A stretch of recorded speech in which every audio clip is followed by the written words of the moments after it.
You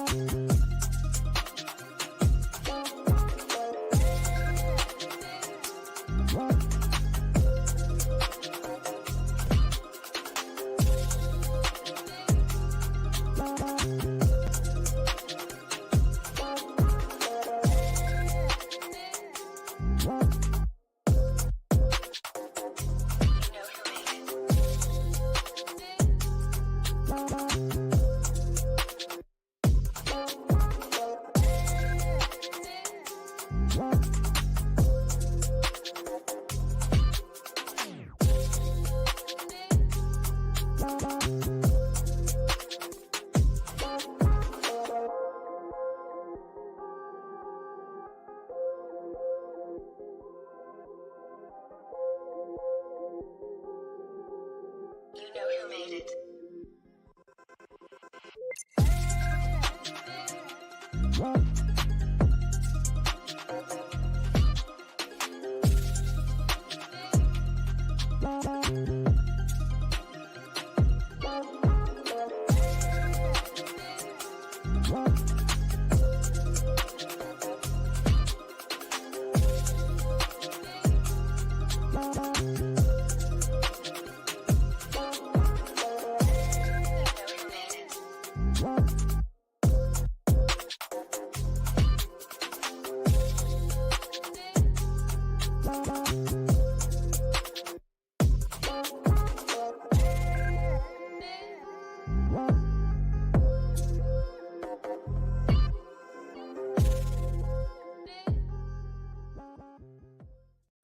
Live from LinkedIn, Facebook, YouTube, Twitter, and Twitch, it's Revening's Whiskey Wednesday. And I should say, thanks to StreamYard's new features, we are also live on our guest accounts. So hello to Aaron and Caroline's audience as well. And really quick, because I want to get them in here, let's just go over a few quick items before we get this show started. If you've been here before, you know how the show goes. We cover 4 topics. We'll have an intermission in the middle. We'll give away prizes at the end. We have Guru of the Week, and that comes at the end. And then, of course, a Google Hangout where you can come join me for a little after party, and we can talk about all of these topics. Hopefully our guests will join us. That would be awesome. We'll share the link to the Google Hangout at the end of the show, and we hope you will join us. And so I hope you'll check out Reveting.com. It went live last week officially. So would love for your input on that. I'll give a big shout out to Brittany Honkamp. You'll hear from her at intermission, but she helped me package this all up and get it live, and she is awesome at websites. So if you like this show, you might like StreamYard, and I'm a marketing affiliate here at StreamYard. So go ahead and scan this code. If you want to sign up, you get a little discount, and then I get a little cut too, and I'd be glad to help you get started. I actually have a live stream accountability group in Slack. If you're looking to go live more often, I want to help you with that. Let's do it together. And then also, everything you see here is me and Erica, who helps me on Wednesdays with production. So we would love a little tip if you could, anytime I see the audience, just like leave $1. It means the world to me. Let me know you're there. Scan the QR code. Tonight, we've got some prizes. So you're going to want to put hashtag sales in the comment to enter to win 1,000 B2B data credits. That's emails, business emails from DataGhost. Point this way. But hashtag sales will enter you to win those email credits, as well as Lavender Pro 1 year free. That's right. You heard it here, everybody. Lavender is growing. They are amazing. This is an AI tool that is going to help you write your emails. And they've been doing this for years. This didn't just come out. So you're going to want to check out Lavender and enter hashtag sales in the comments to enter to win this. We'll give it out at the end of the show. Prize 2, hashtag cold call. You're going to want this headset from Headset Advisor. So big shout out to Headset Advisor. I hear great things about their headset. I actually love my headset from Headset Advisor. And then we have the 30-minute cold call coaching from Tom Slocum. If you know Tom Slocum, go ahead and tag him in the comments. Let's blow him up. Give him some love. Tom, thanks for sharing 30 minutes cold call coaching every week with the Whiskey Wednesday audience. And then Proposify. They're the ones making Whiskey Wednesday possible tonight. Thank you so much to Proposify, our sponsor for Q2. You're going to want to tag Proposify, blow them up. And this is what you're entering to win. You're going to get a swag pack. So you're going to get a t-shirt, mug, a tumbler, and a toque. So you're going to want to Google what toque is because I know I had to. And then hashtag marketing to win these prizes from our guests who you're going to hear from tonight. So I'm going to let them talk about these prizes, but Caroline has an ebook, and then Aaron's given away this book that I'll let him tell you about. And later I'll tell you the guru of the week, or actually our guest will. But for next week, real quick, one last announcement. We've got Cynthia Handel and Jen Lederer coming on Whiskey Wednesday. This is going to be a great episode. So I hope that you will scroll down on the Whiskey Wednesday page and go ahead and register for next week. It should be there on LinkedIn. I think it's already on Facebook too. So yeah, go ahead and find that episode. But I am excited to get the show started. So I'm going to go ahead and introduce you to our experts. We have a marketing expert and a sales expert in the house, and we have some hot topics. So Aaron, welcome to Whiskey Wednesday, and Caroline, welcome to Whiskey Wednesday. Thank you both so much for being here. Thanks for having me. I'm so excited. This is amazing. Thank you so much, Jesse. Of course. Thank you for staying up late for Whiskey Wednesday. There's, always some people. I'm surprised how many people are scrolling LinkedIn and Facebook at this hour. But if you're one of those people lurking in on Whiskey Wednesday, let us know in the comments by entering to win these prizes while you're here. Sorry, Caroline, let me switch places with you. But you can sales. I want to keep them up here. Hashtag sales, cold call, Proposify, or marketing to enter to win throughout the show. But real quick, let's do a quick intro. I'm going to put 2 minutes on the clock. Aaron, could you introduce the Whiskey Wednesday audience to yourself and tell us a little bit about you? Awesome. Thank you for letting me start. I'm Aaron. I'm based in Orlando, Florida. I have 4 kids and 3 pets. I run AH Marketing. We're a full-service marketing agency that handles marketing strategy and execution for small and mid-market B2B brands. So before starting this agency, I spent 20 years leading marketing teams for high-growth B2B tech companies. I got into marketing actually after starting and selling my own business. So that got acquired in 4 years. And that's when I went to work for other CEOs like myself to help grow their businesses. So the key for us is I treat their businesses like my own. And that means we look out for their interests, of course, take ownership of the problem. We act responsibly, we spend wisely, and we hold ourselves accountable to metrics and results. I am super excited to be here and talk about trust-centered marketing and AI-based search tonight. So thanks for having me on. Awesome. Thank you so much for being here. And Caroline, how about you? Could you please tell the audience a little bit about yourself? Yes, absolutely. It's so good to see everyone. Thank you, everyone, for coming. I'm Caroline, and I do global sales enablement, and I do enablement for a company called Redis. We are the world's most loved database, so check Redis out. Prior to breaking into tech, I was a professional actress for a decade, so I kind of merged my experience as an actress with sales. And so a bit of an interesting background. I don't have a traditional background like other folks in sales and marketing do, but I think that kind of lends itself in my favor. So yeah, I have 2 dogs. They're here tonight. You'll probably hear them. You'll probably see them. Lady and Lola, they're currently playing with my headband. And I'm really excited to be here. I'm excited to see everyone.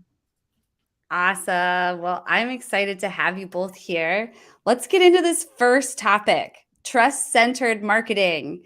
And it's trust-centered marketing in the age of distrust. So can you kick us off with this a little bit and maybe preface us about like all the distrust out there? Aaron, I'm going to pull you full screen. All right, let's do it. Tell us about it. I'm going to share my screen here. All right, one more. Here we go. All right, so not to alarm anyone, but we're kind of all living with these factors right now. Consumers are generally less connected, not connected in terms digitally, but meaning connecting socially. We're less connected, and we're in fact more concerned than ever. It's never been more important now to employ a trust-centered marketing and sales approach. So as you can see on the screen, the last few years have been wrought with pandemics and isolation and civil unrest and environmental disasters, mental health crises, school shootings, political turmoil, war, and that's not to mention all the privacy breaches, the corporate scandals, the mass layoffs, and economic uncertainty. So you see the picture that's being painted here. As a society, we're generally less connected, as I mentioned, more uncertain, and more afraid. So brands like these have only made it worse. Facebook sold our private data without consent. Uber started having employee harassment and sexual assault problems. Volkswagen cheated on emissions tests, and FTX defrauded investors. I was recently at a Future of Marketing retreat, and I met one of the VPs of Ipsos, and she was talking about a recent survey they did, talking about brand trust. Basically, it's the number one driver of consumer purchases right now. I want to say that again. The number one driver, marketers, sellers, of consumer purchases right now, and it's not even close. And let me see if I can prove that to you here. Here's a little chart from her presentation at the retreat. Trust is this one, trust is this one, and trust is this one. And it keeps going and going. So it's actually 3 out of the 4 of the top answers from consumers.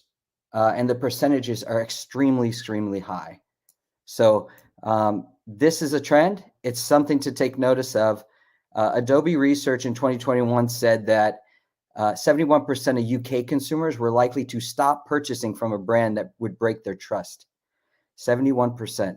And a recent B2B marketer sentiment survey by LinkedIn, they surveyed 1,700 senior marketing leaders. They said the number one opportunity for B2B marketers today is investing in building relationships and trust with customers. Are you hearing me? All right. Yes. So what this leads me to now is let's look at our profession and what are we doing? So can we see the signs of distrust in what's happening in marketing? I think we can. Yeah. I think it's in the rise of these nonlinear buyer journeys. I think it's in all of the factors involving dark social, where consumers go, they go to these communities to obtain information and not be tracked. They want to control their own buyer journey. They want to show up at the last minute in our funnels. There's also this de-influencer movement that right now has been tagged on 300 million videos across TikTok and YouTube. There's also this, obviously we know about decentralization with blockchain that happened and got big a few years ago, and then concerns around AI. So, these are just some of the symptoms we're seeing in our field. So in response, folks are really starting to focus, revenue teams are starting to focus on personal brands. You've heard a lot about that lately. I don't know if you can see my screen right here. Harvard Business Review is talking about it on the cover. Personal brands and community-based approaches, also experiences, sometimes called event-led GTM. What they're saying is throw an event so you can have some great experiences with your customers and prospects. It's about experiences. So, that's where we're starting to focus. That's where the trends are heading. And this is why. It's because we're in a age of distrust. So I recently was on a call with Ann Handley, and she reminded us all. She said, brand marketing performs 3 essential functions. Let's remember this. We build awareness, which means I've heard of you. We build affinity, which means I like you. And then we build trust. I trust you, and so I'll do business with you. So trust is essential to commerce and essential to our bottom lines. And the question becomes then, how exactly do we build trust? So I'm going to recommend some things now. We've talked about the problem. Let's talk about the solution. Let's do it. Yes. Yeah. I'm here for it because I'm all about LinkedIn, and I think that's where you're going. Well, we were chatting about this earlier in the Marketing Collective, speaking of community, right? And personal branding is only going to get more important too in the future. Only more important. All of these ways to build interpersonal trust, those are the marketing strategies of today and tomorrow. So you've really got to start with a couple of things here. we trust people more than we trust companies. So Brooke Sellis tells us that brands fail to connect. She is the writer and author of a book I have behind me here called Conversations That Connect. And she tells us brand fails to connect in part because they communicate in cliches and facts instead of feelings and opinions like human beings do, right? And Frances Fry, she is a professor at Harvard and also gave a TED Talk. She said, in order to connect, we have to show empathy, authenticity, and then we've got to show that we're smart, that there's some logic to what we're talking about. So that's what our prospects are looking for from us. And I would recommend in terms of that's, in terms of your communication and messages, here's where I start. I start just like all relationships, dating, think about dating. I start with the referral, right? The referral is the strongest way to begin a relationship. So, if somebody introduces you to someone else, then there's an assumption of trust there. There's an assumption of credibility there. Yeah, So, referrals. yeah, Everything is word of mouth these days in B2B. so much. And we talked about personal branding. There's thought leadership, there's communities, live events we talked about. Partners are trusted channels, influencers and consultants, analysts, press, product reviews. So these are a lot of the places that consumers are going to validate us. So, that's where we want to show up. And we want to show up, like I said, with authenticity, with empathy, and with logic. So if marketers and sellers want to build trust, they'd be wise to communicate through these trust-centered channels and incorporate feelings and opinions using logic and empathy and authenticity. Be a real human. Post pictures of yourself. Hey, selfies. Absolutely. There's one more thing I would point out that some of your audience may be into, particularly salespeople. Take a look at this. I find it pretty interesting how similar our approaches are. If you think about what prospects needs from sales and marketing, they're not too different. So from sales, they want you to ask questions and listen well. From marketing, they want us to ask for feedback and listen well, right? Sales, they want us to relate with them, rapport building. In marketing, they want us to get them, to convey their problem, the stakes, and the dream, what they're after, right? These are similar things. They want us to tell them. Sales, tell me a relevant story something relevant to my problem. Marketing, tell me a relevant customer story, right? Sales, ask permission to offer me a valuable insight. Like, that's why we're here on this discovery call, because I want you, to talk to me in a way that I can see that you have something to offer. And then marketing, ask permission to email me a valuable insight, or subscribe to a newsletter or something that way. And finally, request permission to speak again, or for marketing, request permission to schedule a valuable conversation. These are all similar things, just done in one is in marketing and one is in sales. And the exciting thing is companies are looking for ways to unify sales and marketing. Here you go. Our approaches are similar. In a lot of ways, I say this, in a lot of ways, marketing is visual sales. We sell with words and pictures. So I'll leave you with that. We sell with words and pictures. I would love to hear from folks in the comments what they think about that. Do we sell with words and pictures? Because I was saying earlier in a community that marketing is sales and sales is marketing. Some people didn't agree with that, but I think that we're entering the era where sales can't ignore us. And let's hear from Caroline on this. Caroline, you've been really professional in terms of building your personal brand, and you're in sales enablement. So tell us a little bit of your perspective on trust-centered marketing. Yeah, it's such an interesting topic. I think primarily working with SDRs and sellers, I think that there's this common misconception that you're trying to become friends with your buyer, and that you have to almost kind of trick them into wanting to talk to you. So for example, I saw someone post on LinkedIn the other day saying, there's this great new way to get someone to open your email, and it's by putting the word confirmed in all caps in brackets in the subject line. And it's like, okay, what's your angle there? Are you trying to trick someone into opening something thinking it's from There are little Wow. tactics like that that kind of just dismantle trust.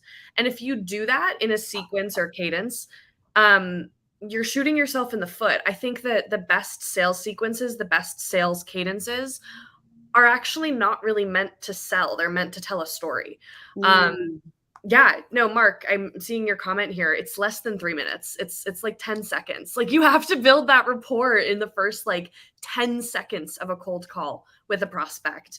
And if you're trying to become best friends with a prospect, you're going to reek of this this disingenuine approach, and prospects are going to hang up on you. They're going to suss out a cold call. They're going to have that zone of resistance all the way up in front of them. So to your point, like trust in your marketing approach, I think that we can bake that into our sales approach from the very first touch, so to speak. And I also think that it starts like kind of, moving on to the topic of building a brand on LinkedIn and kind of positioning yourself as someone who is trustworthy. When you build a brand on LinkedIn, I think that there are several things that you could consider. I was just talking to my friend Nilesh about this. Nilesh, if you're on, that was a great podcast episode. And I can present my screen and kind of show a little bit about how I think through this. Sure. Let me know if folks can see this. I think so. So I think that when you're starting to create your own content on LinkedIn, there are several ways to approach. Start with your connections and your network. Actually build out a network and think about this in two different buckets. If you're a seller or if you're a marketer, who do you sell to? And then who can you speak to? So who do you sell to? Who's your ICP? What's the ideal client profile that your company is going after? That's really important. Creating content for your ICP is incredibly important. Otherwise, folks that follow you, they're going to see that you work at Salesforce, but there's going to be this disconnect, right? Between like, okay, I see that she works at Salesforce, but she never posts anything about what they do. She doesn't tell a story. There's never any content about that. So that's a really important bucket. Another really important bucket is who do you speak to? So for me, I broke into tech from being a professional actress. I like to speak to people who are breaking into tech. I like to offer advice, tips, methodologies, templates, best practices. And I also like to speak to SDRs and kind of entry level sellers, marketers, etc. So start with building out your network with those two categories of connections. Thank you, Susan. The second thing I would consider is get real with your expertise. This is kind of like falls into the same category as building trust. Like I don't claim to be an expert in things that I don't know very much about. And I think that people have a tendency on LinkedIn to kind of position themselves as the premier thought leader and to talk through things as if it's the only way to do them. So you don't need to do that. You can just say what's worked for you and what hasn't worked for you. Real with your expertise. What is the niche that you can carve? And what does that niche look like for you? Is that a sales niche, a marketing niche? Where is your experience going to best serve your audience? I don't really know where there's the graphic. And speaking of niches, start with 3. So start with 3 of those niches. Don't try to boil the ocean. Even if you have an incredible amount of experience in all of these different facets of the B2B SaaS space, start with a few different niches and carve content specific to that. So for me, that's LinkedIn Sales Navigator, cold emailing, cold calling, and brand building. So those are kind of my niches that I carve. And then 4, this is a bit more tactical. Pick a content creation tool. I personally like Canva. I think Canva is fantastic. Yes, I'm sorry, I don't mean to interrupt you, but I love Canva. And if you're in the audience and you love Canva, go ahead and tag Canva. And if you haven't used Canva yet, maybe go check it out because they have a free trial and it's so fun. Yeah, it's Canva's fantastic. I actually pay for it at this point. I never thought that I would, but I love it so much that I actually pay for like the pro version because it's like what, like $12 a month or something like that. Yeah, it's not bad. Your company might even reimburse it. Like you could even maybe make a case for your company to reimburse that. And then number 5, I think is really important. Be consistent, but don't pressure post. I really hate when people are like, you Mm, have to post every day. Like, no, you don't. yes. No, you Like, don't. no, I you feel the same don't. way. Take a day. It's okay to take a day break. Well, and I also agree. just, like, don't post unless you have something valuable to say or That's something right. interesting to share. Like, I think that that becomes this, like, it just makes you feel so pressured, and you're not going to produce good content if you're posting every day just for the sake of posting. And I'm not saying that I've never posted, like, a fun picture of something I cooked or, like, my dogs or something like that, but just make sure that you're not succumbing to the weird pressures that people will put on you um, to post every day and kind of like make LinkedIn your whole life. So those are my tips. Those are my 5 starting point tips for building an authentic brand on LinkedIn. I really think that all of them are important, but number 2 and number 3 for me are just really where um, I don't know where I kind of steer people the hardest. Yeah. And so that's get real with your expertise and Mhm, start with 3 niches. So mhm, deal into them first. Is that what you said? Dial into them first. Yeah, no, I totally agree. I try to tell people like, or ask people, what do you want to be known for? mhm, And like, let's build your content pillars and what can we talk about, over and over and over again. And mhm. Caroline, what do you say to SDRs or people in sales who may not be in that industry forever? Because when Yeah. you're in sales, you may be selling insurance one day, and then the next day you may be selling, you know, some sort of AI tool Mhm. to like other SDRs. So, like, you never know. Like, salespeople are always hopping around. What do you say to people who want to build a personal brand but are afraid to tie themselves to one industry? That's such a good question. So, a lot of sales skills transcend industries. If you can position yourself as someone who knows your shit, am I allowed to swear on this? I'm sorry if I'm not. Yeah, Uh, totally. if you can position yourself as someone who knows your shit and who is capable with the common sales tools, I think that it's not going to matter, what industry you're trying to break into. You don't have to be only an expert at insurance or only an expert at, security or whatever. If you can position yourself as someone who knows what you're doing and who's capable and who is able to execute on and maneuver and be a power user of the common sales tools that SDRs use, you're going to be golden. And to that point, like it's you bring up a good point, Jesse. I think your LinkedIn is your living resume. So for any SDRs in this audience, or for anyone who's kind of newer to building a brand, newer to being on LinkedIn, I haven't had to apply for a job in 3 years just because of how, like, profound the presence of LinkedIn has been for me, which is fantastic, and it hasn't taken me more than a couple years to really get to that point, um, and that's just a couple years of employing those 5 tactics that I just shared and building my brand like that. So it's kind of like there's so many benefits to building a brand. You don't have to think that you're pigeonholed or cornered into one industry, you're not. Um, that being said, you do want to create content that is important and meaningful to your ICP, because when you're prospecting into the IT sector or, folks in tech, they're not necessarily going to give a shit about like cold calling techniques and stuff like that. So it's like, Right. yes, you do need to be cognizant of who follows you, who's in your network, but think about it as like demonstrating that you're flexible and adaptable. Hey, listen, I have expertise in the web design space. I have expertise in the CDP space. I have expertise in the lead gen space. I have expertise in the database space. I can learn. Like, I can learn new things. Um, so yeah, it's a long-winded way of saying like you don't need to feel pigeonholed or cornered into one division. Oh, I love this. Both of these topics just blend together so well in terms of trust-centered marketing and then building a personal brand. Aaron, like, how would you like summarize these two topics?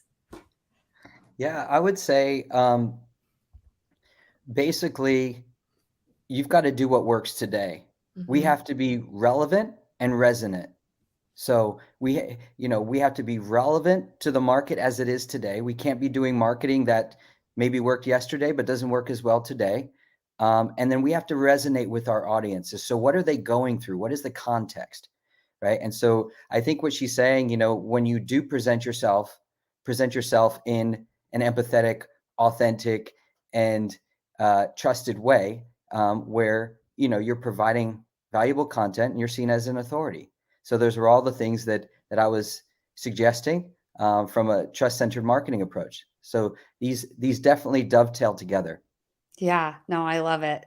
And with that, let's go ahead and take a quick break for our intermission. And we kind of jumped around, but we'll come back and we'll cover on, sales, content creation, marketing versus sellers, as well as the end of SEO and kind of still leveraging LinkedIn for business growth, because it still kind of goes in with all that. And I'll be honest, sometimes I think of LinkedIn like SEO. So maybe we can talk a little bit about that too, right after these messages. Hey guys, I'm Brittany. I've been designing websites for clients for about 8 years now, and as you know, businesses evolve a lot over the years, right? So I used to go back and forth with my clients via email or phone calls, trying to gather all the details of their business, their product and service descriptions, benefits to their clients, processes for collecting leads and onboarding, branding elements, and important accounts associated with their website. All these details are super important for building a solid foundation for your website, but that back and forth takes a lot of time. And sometimes I could sense that my clients felt rushed to get me the information that I needed. Now that I have my website project planner, I can collect all of these important details from my clients without all that back and forth emails and calls. They can sit down and dive deep into it and then share this one document with me. We use this information as a launching point to create better, more thoughtful, and strategic content for their website. I'd like to gift you this planner so you can dig deep and put into one place all the details that make your business unique and valuable. Once you've filled it out, you can send the planner back to me or the website designer of your choice to get a massive jumpstart on your website project. Now, you won't be getting my physical planner, but I do want to use this to emphasize a point. A solid website starts offline with a solid plan. So if you're planning your website project, go to brittanyhoncomp.com/planner to get your free copy of my website project planner. Hi, I'm Valerie Christine, and I'm so happy to be here on Whiskey Wednesday. I help women break free from stored trauma so they can be successful. If you've ever known how to do something, you had all the strategies, but you still weren't successful at it, it might be because of stored trauma. This can come up in the form of procrastination, self-doubt, people-pleasing, not having clear boundaries with yourself and with others. And often people look for the answer outside of themselves, but it's usually within. So if you're finding yourself struggling to succeed and you know what to do, you have a list of what to do, but you're just not able to get yourself to do it, reach out to me on Instagram at Heal with Valerie, and that's Heal with Valerie. I would love to talk with you and see in what ways we can support you to get to where you really want to be. All right. Big shout out to Brittany and Valerie. If you know them or if they are here, let's go ahead and tag them in the comments and give them a big shout out. And let's go ahead and jump in to this third topic of AI-based search. The end of SEO. Is that what you think this means? Let's hear from you, Aaron. Can you kick us off? Oh boy, it could be. We'll see how people take this. So I'm sharing my screen again. I don't know if you guys can see that. So this is a big topic. I'm going to try to cover it in a way that's valuable to us in a shorter amount of time. So, okay. So I'm a little hesitant because I know the kind of feedback you can get from something that's this potent right now of a topic. So I heard from Dr. Karen. She's actually in the chat right now. Karen Abu, and we were at a Future of Marketing retreat, and she was presenting AI and the latest innovations, the latest trends, the latest tools. Okay, and she said something that stopped me in my tracks. She said, "Look, chat and prompts are taking the place of search queries and links. They are." Okay. If anybody has seen Bing Chat or Bing Search these days, you'll notice that something is shifting. All right. So what my team wanted to do was look into that. So we tried a bunch of tools, and ChatGPT, Bing Chat, Google's Bard, and obviously Google Search. So if you've tried any of those, you may have a sense of where all this may be heading. But you don't have to believe me, okay? Because the New York Times recently published an article. It was the end of March. It was called Publishers Worry AI Chatbots Will Cut Readership. New artificial intelligence tools from Google and Microsoft give answers to search queries in full paragraphs rather than a list of links. Many publishers worry that fewer people will click through the news sites as a result, shrinking traffic and by extension revenue. New York Times, right? Oh So man, can you zoom in on that? yeah. So it's something, right? And we know, if any of you remember 2021 when 200 news publishers sued Google and Facebook for embedding their news into Google and Facebook's products without sending users to the publishers' websites? I don't know if you guys remember that. It was 200 publishers. They tried this before. This was before AI. So you got now all these news feeds now, news apps, news within Facebook. Well, they weren't necessarily sending people off platform, right? They were keeping you on platform and showing you their ads. So they were making money, Google and Facebook, but these publishers were not. And so they sued them.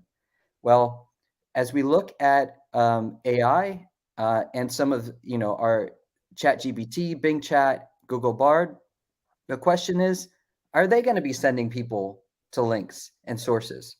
So the question I would ask you is this one. How often do you read the references section of a book? How many times do you go to the back? Sometimes. I mean, like only if I'm like doing research though, and I want to see like where they got their information. But yeah, I mean, most people probably don't. Never for me. I'm guilty. I'm so bad about stuff like that. I don't. Yeah. So, we're going from a search experience like this one on the screen where we've got search results with links. But something happened a few years ago and Google started implementing featured snippets. So this started, remember? Yeah. And what this did, they were called zero click. Basically, you ask a question, you got an answer. Who needs to click the link underneath?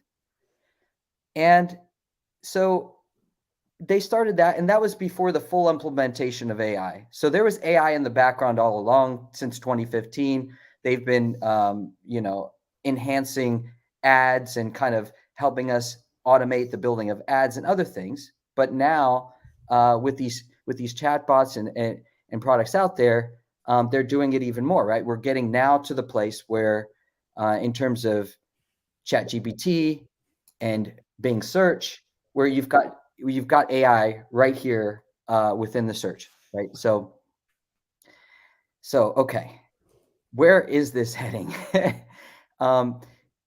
This is what we think. So we took a look at all of these products, and we wanted to know, like I said, how each of these dealt with links and sources, and whether it was likely or unlikely that most users would click on the source links and visit those company pages. So we took a look at ChatGPT, and the results were this. It does not currently cite sources unless prompted to do so. This was 2 weeks ago when we wrote this article. I don't know. It changes daily. But 2 weeks ago, it was not citing sources unless we asked it to, right? And in our initial test, when we did ask it to cite sources, 2 of the 3 sources and links that were provided were invalid or unrelated to what we were talking about. They weren't even good links. And that was GPT. Then we went to Bing search with ChatGPT, as you see on the right side on the frame. Mm-hmm. And there's also Bing Chat, which you can see on the top screen there, which is a standalone like ChatGPT prompt engine. The results were that they did cite accurate sources at the bottom if you'd like to click them for more information. So congratulations, Bing. The truth is that Microsoft worked with OpenAI to develop a customized set of capabilities for Bing. So this must have been important. Bing must have been thinking ahead, because they actually do place little links at the bottom. Still, the question lies, if you have the answer, how likely are most people going to be to consult the source? right? So That's true. it's still a big question. Like you said, how many times are you going to read the references section in the back of the book? Not too often, especially if you're looking for a quick Google answer Right. Give me an or answer. Bing I'm done. answer.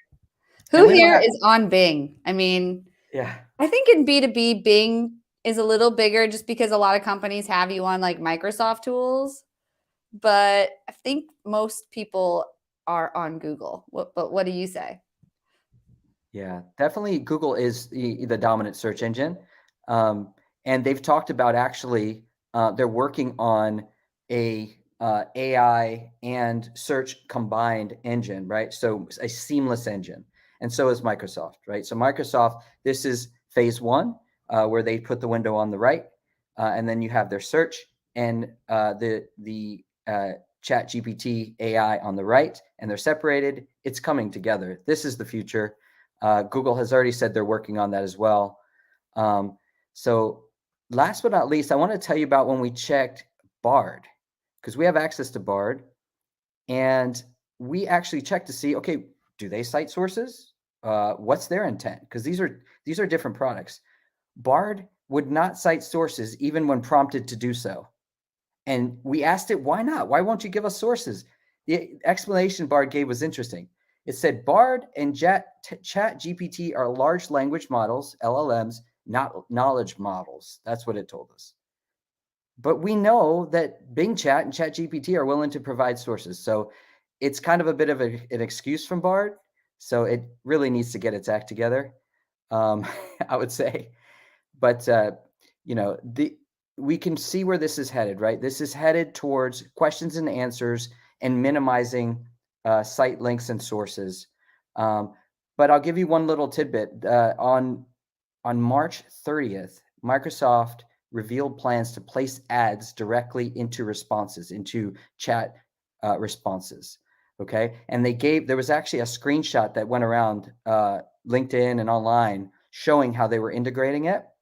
They're actually providing promotions within results and providing links to take you to a company's site. So you've got this engine trying to give you correct answers and give you answers, and it's actually putting the promotion right in the middle. So you wonder if people start to get confused at what's accurate and real, what's not, and how much of this is paid and how much this is not. But this is sort of directionally where things are going. And yeah. So what do you think the average marketer or sales rep, needs to know about SEO? Like many salespeople are doing marketing these days, personal branding, and they're building their own websites even. What do we need to know to continue to build our brands and rank at the top of search? Yeah. Search is changing, guys. I don't think you're going to do it through search. Let me tell you why. Here's where I think we're headed. Okay. I think so. As AI continues to learn from our content and pass answers onto the consumer with little emphasis on sources, they'll become less brand aware through this channel. Okay. If you see the model and where it's at, where it's headed, these sources and links are being minimized. So this is not where they're going to become more aware of brands unless you're paying a whole heck of a lot of money to be inserted into the content. So brands are likely to receive less organic traffic and have less influence on consumers by way of AI-based search. Instead, visibility is going to be dependent, like I said, on ad spend here, right? So what exactly then can we do about this? And I know that's shocking, right? Because we've been so much relied on search engines, right? But in a world where search and AI chat are becoming seamless into one engine, right? In a world on both Microsoft and Google, in a world which I would say this is even the more important development, AI and these chats are getting embedded into Microsoft Office and other apps and programs. Why the heck do you need a search engine?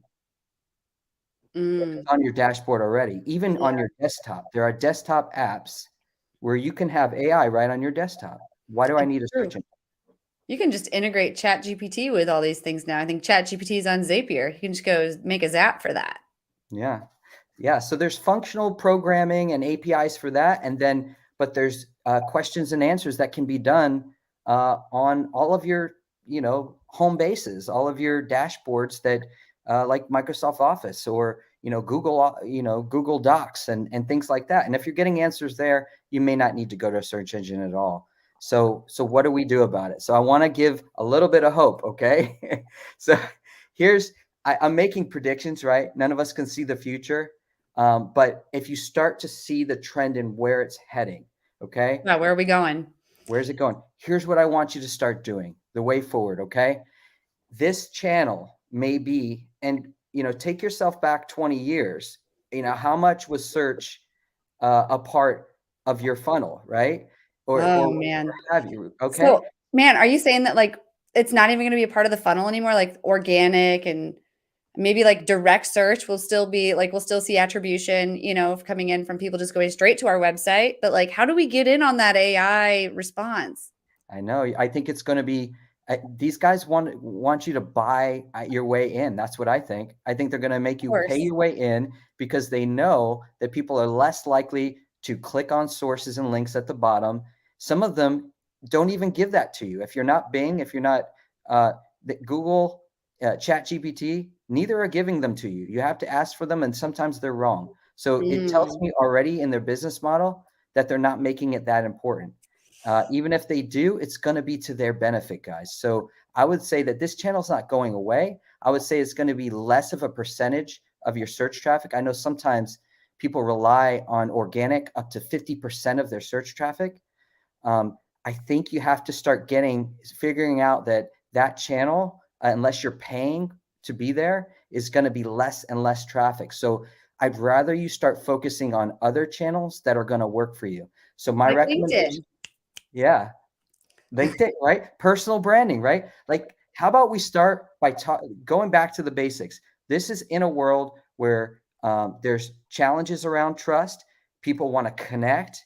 People want to have relationships, right? This is what the data is telling us. Talk to your customers, determine what's standing in their way, stand up for them in the marketplace with a powerful point of view, evangelize that point of view consistently across their most influential channels. If that's LinkedIn, if that's, wherever they are, whatever they rely on, be there, right?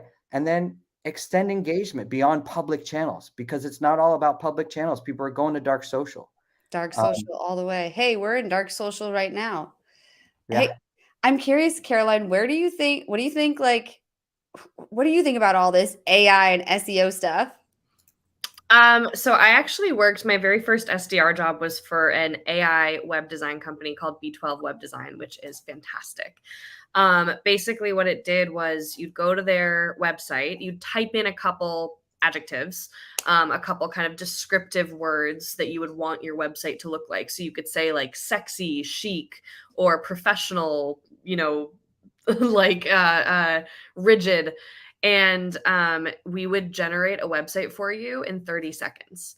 And it was really interesting. It was kind of cutting edge at the time. I'm not sure where they're at with their evolution right now, but it was a really interesting kind of introduction into the world of AI and automation like that, especially with regard to web design. And we also had a marketing automation platform that we would offer people, and SEO. So that, yes, 30 seconds. I'm seeing the comments here. It was crazy. Oh, so you have an entire website built, and the thing is, like, you would tweak it from there. You wouldn't necessarily launch that website immediately. Like, you'd want to make tweaks. But I think that right there is kind of the antithesis of where we're headed. You would want to make tweaks. People rarely just copy and paste what they get from ChatGPT and put it into an email. You still need that human touch. Like, you still need that kind of personalization. Yes. Otherwise, it sounds like ChatGPT. You already tell on LinkedIn, like, what is ChatGPT? And not like ChatGPT uses certain words. Also, there's no spacing, lack of emojis. Like, there's a lot of ways you can humanize it. yeah, you wouldn't necessarily just go with what a computer generates for you. And I think that that's the important thing. We're seeing a lot of buzz right now around, will AI replace my job? Is AI going to replace No. SDRs? And absolutely not. It's going to enhance sellers. It's going to equip sellers with the means to be more efficient and be more effective. The tedious, monotonous back-end coding details that go into building a website can now be done in 30 seconds. And And like it's you like have my wheels turning now. I'm like, man, what would I tell that thing? I want a sassy, yeah, professional website with feminine energy. Can I yeah, get that? yeah. It'll churn something out for you that's like eerily just like what you're saying. Absolutely. So I would encourage anyone who is looking for a website, just as a side note, go to b12.io. They're a fantastic company. I worked for them for just about 2 years and I love them. But yeah, so that's kind of my perspective of it, is having worked in that space and having had the influence of AI on me since my very first job in tech. I still think you need that human element. AI is never going to replace like humanity. I think that that's just kind of like a fun little like buzzy tagline on a LinkedIn post. I don't think anyone actually thinks that it's going to replace humans, but yeah. So Jesse, I don't know, maybe now is a good time to kind of Let's do it. Let's transition. yeah, I want to pivot and talk a little bit about, I have 3 things to show you all, and Please. I'm really excited to share. So we're going to talk a little bit kind of along this theme of building your brand using LinkedIn, being authentic, and in doing so, I want to talk a little bit about LinkedIn Sales Navigator as a means to prospect Let's and get sort of into it. like bring leads to your business. So I'm going to talk about Well, the real quick, can you tell everyone what is LinkedIn Sales Navigator? Because I see people on Facebook who I know are not active on LinkedIn. Oh, yes. Okay. So if you're on Facebook and you're not currently active on LinkedIn, LinkedIn Sales Navigator is this fantastic tool for prospecting. It's a tool primarily used by marketers and sellers to kind of build lists for leads and find different people who you would want to target, who your company might be a good fit for. It's used for a ton of different things, but it's basically an extension of LinkedIn for prospecting, I think is the easiest way of putting it. So I'm going to talk a little bit about a 2-step LinkedIn Sales Navigator process for prioritization using the intent dashboard. And then I'm going to talk about the new buyer intent filter in LinkedIn Sales Navigator. And then I'm going to talk about something called building your referral ask list. So let me bring all of this up. I have like 3 screens right now. So let me bring all of this up really quick. I'm going to present this first. All right. Can everyone see us here? So first things first, you need to make sure that your LinkedIn Sales Navigator is up to date. Mark, it doesn't have anything to do with Facebook, I don't think. I think she was just saying that there are people on Facebook right now, so they're streaming from Facebook. So I think just kind of like laying the groundwork for the foundation of what it is. So first things first, you want to make sure that your LinkedIn Sales Navigator is up to date. Make sure that your only saved accounts in Sales Navigator are your accounts that you're actively prospecting into. Because the thing is, if you have saved accounts in Sales Navigator that you're not actively prospecting into, your Sales Navigator is going to be really messy and you're going to get inaccurate results of people to target. So make sure that your Sales Nav is up to date. So the first thing I'd recommend doing is viewing your currently saved accounts and where they're at in their intent stages. So many of you might not know that LinkedIn Sales Navigator has an intent feature now. You can navigate to it from the homepage if you go to accounts, and you can literally see, I think that there are 4 stages. There's like positive, medium, neutral, negative intent. And intent is essentially just what propensity to like what are the various stages that people are at in their buying journey, and at what propensity to buy is any given prospect or any given account. How close are they to being ready to buy? How interested can we kind of gauge that they are based on their actions on LinkedIn? So this is LinkedIn proprietary intent, whereas if you're using something like 6sense, 6sense is an intent tool that will actually draw from like the web and search results on the web and what people are doing on your company website and things like that. So to be clear, this 2-step Sales Navigator hack is just for LinkedIn. So what you're going to want to do is put all of the accounts that you're currently prospecting into that week, that quarter, that month into the current account field. Or sorry, I think it's called current company. So put all of those accounts into the current company field. And you're going to prioritize by intent. So don't think about it like you're just prioritizing people who are in high intent, because you need to get the people who are showing lower intent kind of moved to some of those higher intent stages. So you can use this to prioritize and to kind of see where some of these accounts are, put them in the current company field, and then filter with your Boolean strings, which are essentially just a means to get more targeted results. And you can find people at the accounts that are showing various stages of intent. You can also use the intent dashboard to find new accounts. So you'll see where my mouse is hovering over. Discover new accounts is a really great feature of this dashboard. So not only are you going to get a list of all of your saved accounts and where they're at in their intent stages, but you can discover new accounts that are showing high intent that you might not have known. So I would suggest, the prioritization that I would suggest is to take 10 to 20 in high intent for the week, take 10 in medium intent, take 5 to 10 in low or negative intent. And these can also be new accounts that you find. And then plug kind of like one chunk of your intent accounts into the current company field and run a search based on that. So that's one way that you can use the intent dashboard to filter. I'm trying to look out for questions in the chat, but if you have anything, please let me know. Yeah, And that was really great. Thank you for sharing all that.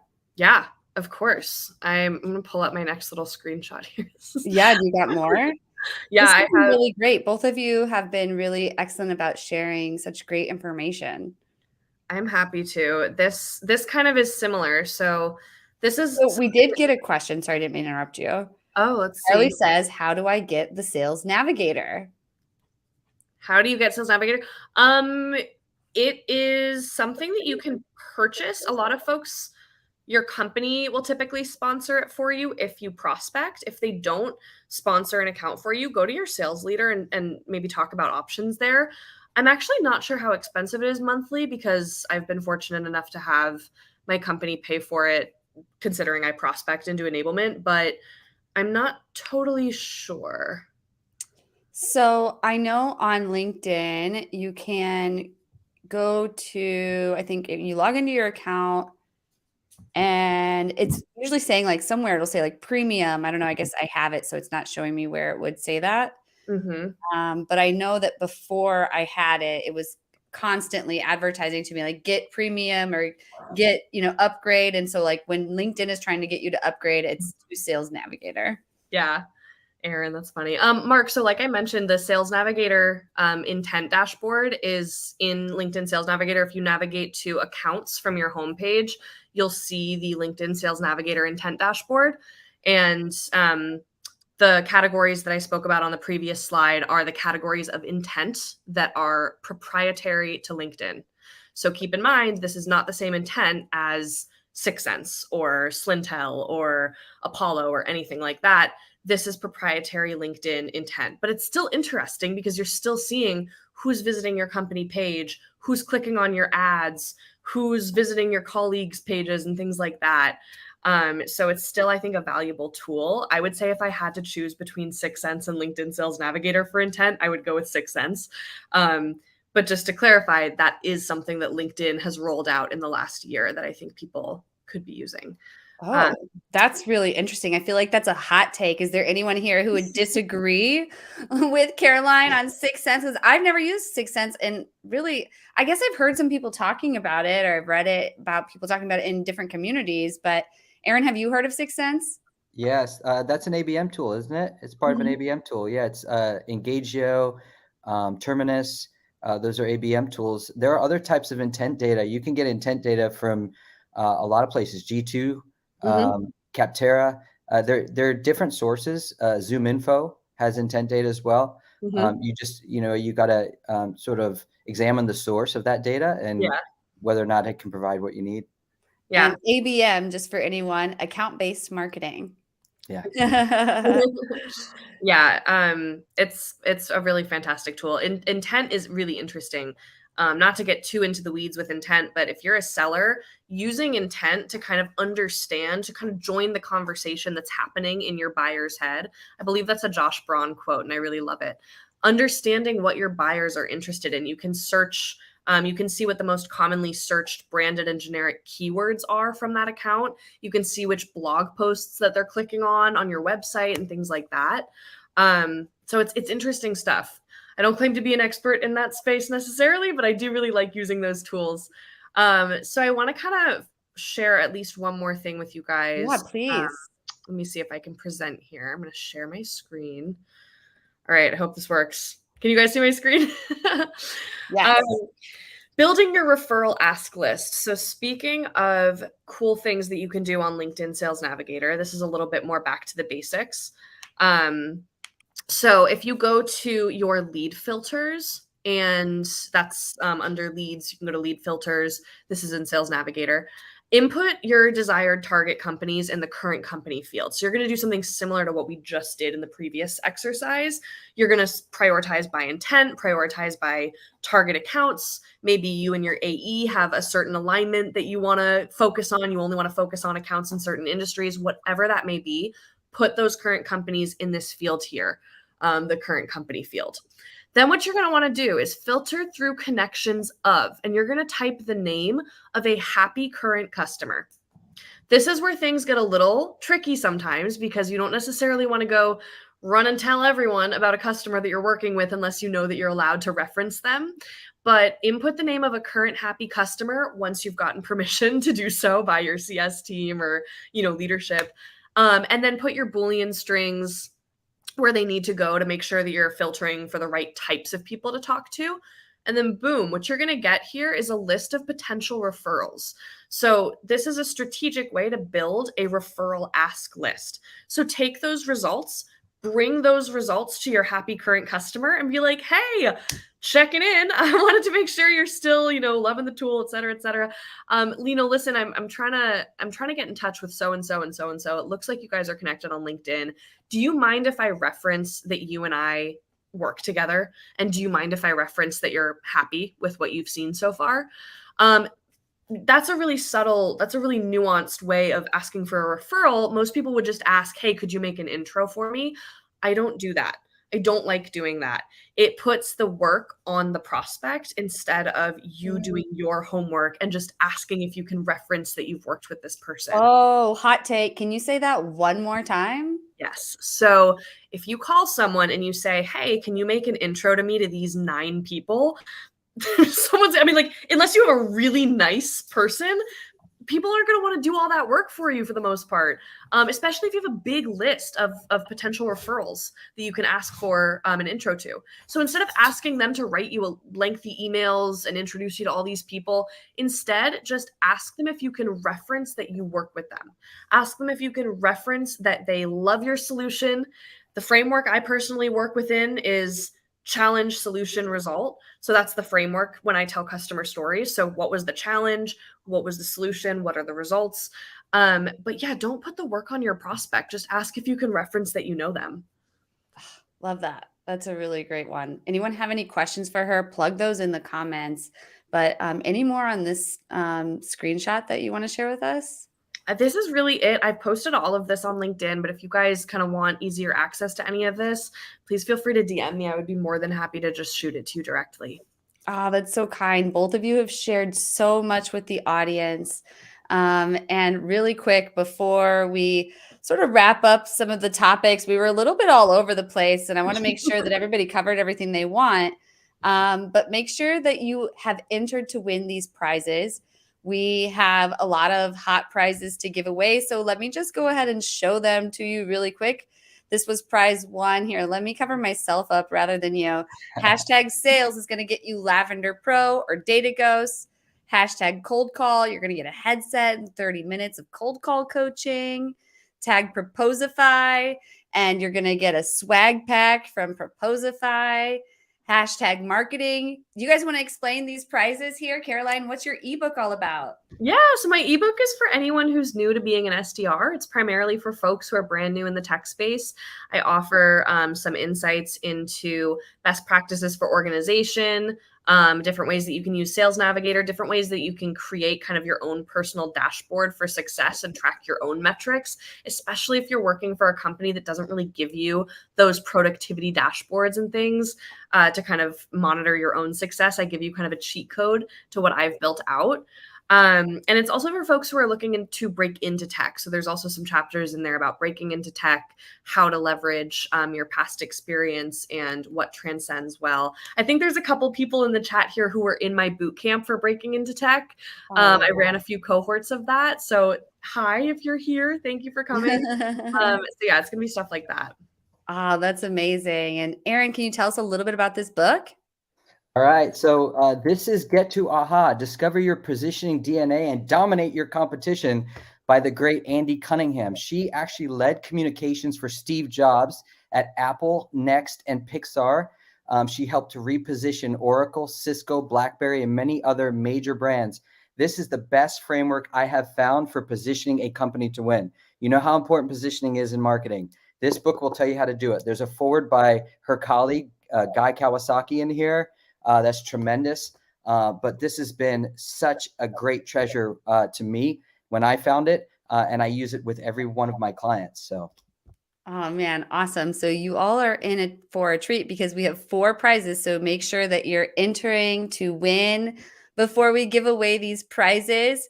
And but before we do that, we have Guru of the Week, but I also just want to ask both of you, we kind of jumped around on our topics today. So real quick, we had trust-centered marketing in an age of distrust. We had sales content creation, marketing versus sellers. We had AI-based search, the end of SEO, and leverage LinkedIn, that should say, for business growth. Is there anything that you didn't get a chance to cover? I know we didn't get into this one as much. Caroline, is there anything you want to add on this one? Yeah, I would say that I really think it's kind of a trick question when people ask me like, well, how is it different creating content for marketing than it is for sellers? It should be similar. I think that when you're creating content to tell a story, you're doing just that. You're telling a story. It doesn't need to be branded differently because it's marketing or because it's sales. You're telling one cohesive brand story. You're telling one story about your company, about what you do, the challenges that you solve. I think the difference is when you're creating personal content to tell your own story or to kind of position yourself as a thought leader in any given space. Of course, that's going to kind of be different.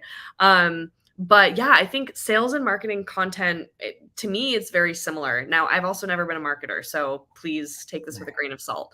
But I really think that if you're telling a story, you're telling a story. So that content should be cohesive. Yeah.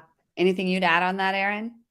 yeah, so great marketing content is based on great feedback. So, you should be doing feedback a minimum of 6 months every 6 months if you're a marketer. You need to be, if you can, you should be hearing from your customers monthly, right? So that keeps you in the know. They have to understand that we get them, right? If they're going to trust us, if they're going to, put themselves into a process with us, that feedback is essential. We have to get them.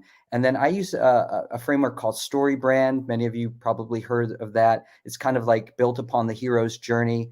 And it states that, we are the guide. We are not the hero in the story. So Carolyn talks about storytelling. It's absolutely all about storytelling. You got to be able to paint the dream. And you also have to be able to remind them of the consequences of inaction or status quo, so that it creates urgency and tension that they want to act now. So those are the kinds of things I think about in every piece of content that I create, whether that's an article, a one sheet, just anything, use case study, anything like that. It's all about story. She's absolutely right. Oh, we lost you. You lost me. I don't know if anyone's heard of Dave Gerhardt. I'm in Exit 5. I like his community. I like his book. But he's got a good book on writing a founder story. And he puts a great framework together in terms of, really being able to capture the power of the story from the founder.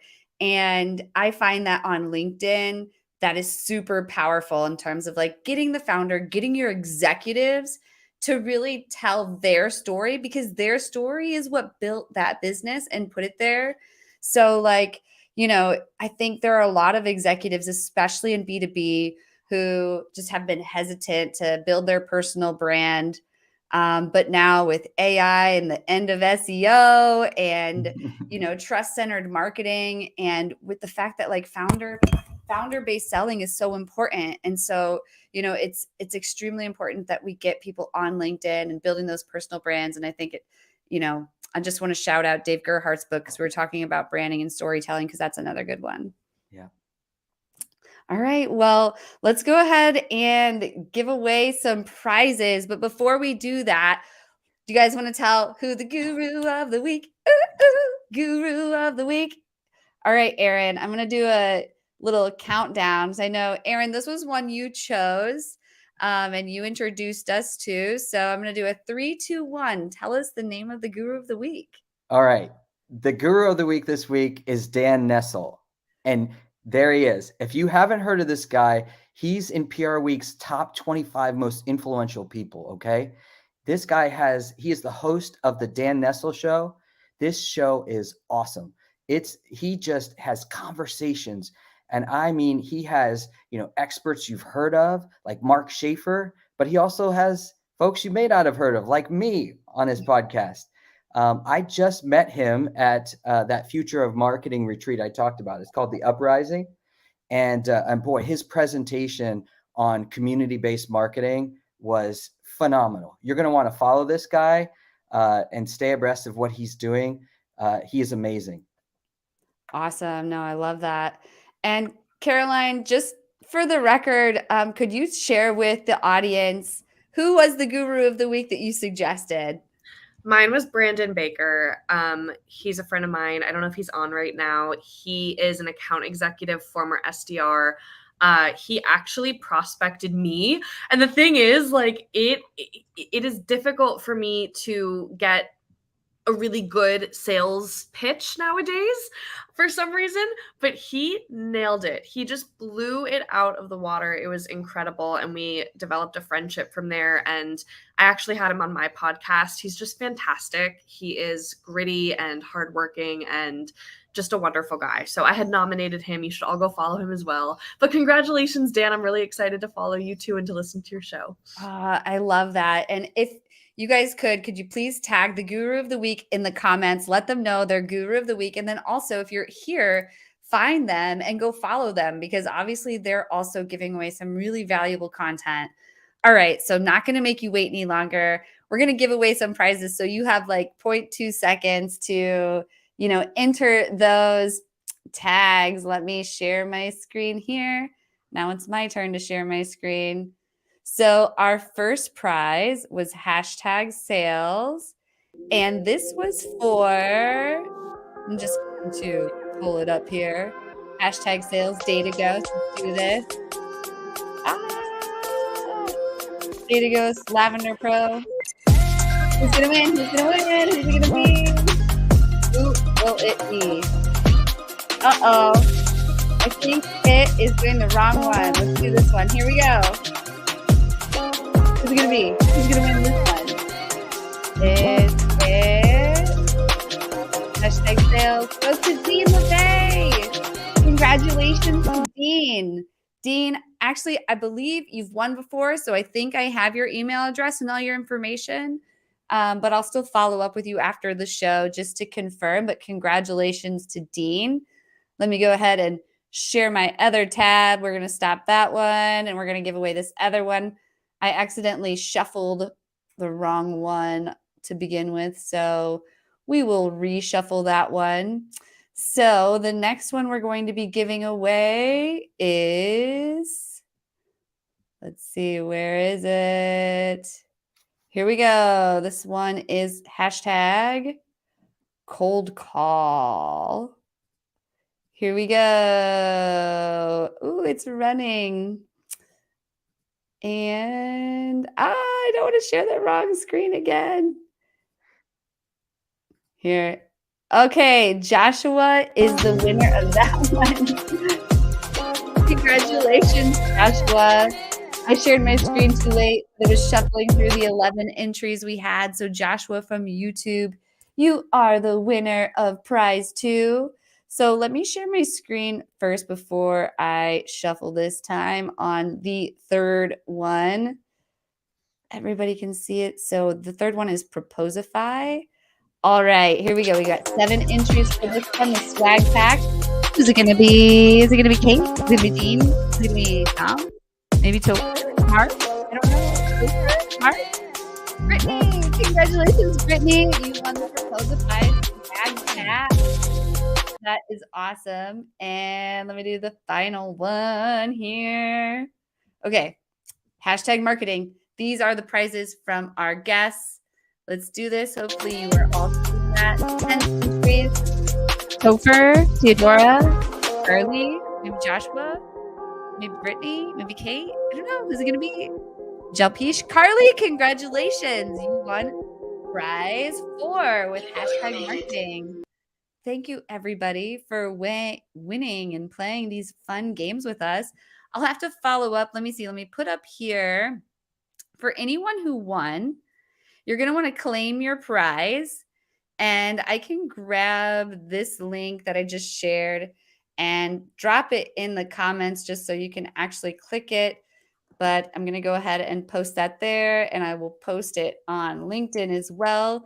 But that's a forms link where you can fill out to enter to win, not enter to win, but to enter your information to collect your prizes. But I will be in touch either way. And that is pretty much a wrap on Whiskey Wednesday. But Erin and Caroline, where can our guests follow up with you and find you? Please feel free to ping me on LinkedIn. I always am open to chat. And if you have any questions about anything from tonight or anything at all, please feel free to follow me on LinkedIn. I'm at Caroline Maloney. Caroline Maloney. And then we have Erin. Where can our guests reach you? So I want you to find my expert interview series. It's on my website, erinhasson.com, or you can go on YouTube. So this is where I talk to top marketers and sellers, Mark Schaefer, David Meerman Scott, Sangram Vajre, Andy Cunningham, who you just heard about, who used to work for Steve Jobs, Anthony Anarino, if you're in sales, Jake Dunlap. I've talked to all these folks. They've given me incredible wisdom. So go hear what they have to say. And do please follow me on LinkedIn. I share daily insights and latest trends. So some of the stuff you've heard here, you're going to see more and more coming from me in the year ahead. So please follow me on LinkedIn as well. Yeah, you mentioned Jake Dunlap. I know that name. We came across him in Hype Cycle. Yeah. Which is actually how Erin and I met. We competed against each other in Hype Cycle. Yeah, I didn't win. Awesome. I loved that program. But anyway, I hope both of the guests and the audience can join the after party. We'll be in a Google Hangout for an hour following the show. I put it in the private chat for the guests, and I'm going to drop it in the comments for the audience. But this is where you can join us for the after party. Let me put it in LinkedIn as well. And I will be there as soon as I close out the show here with an outro video. But thank you both, Caroline and Erin, for joining and for sharing such valuable information with your screen shares. I am really grateful to both of you. Thank you. It was a pleasure. And I'm really excited to have some new friends in my network. So nice seeing you all. Yeah. You guys are awesome. Thank you so much. This has been fun. Oh, good. All right. Well, I'll see you all soon in the after party. See you.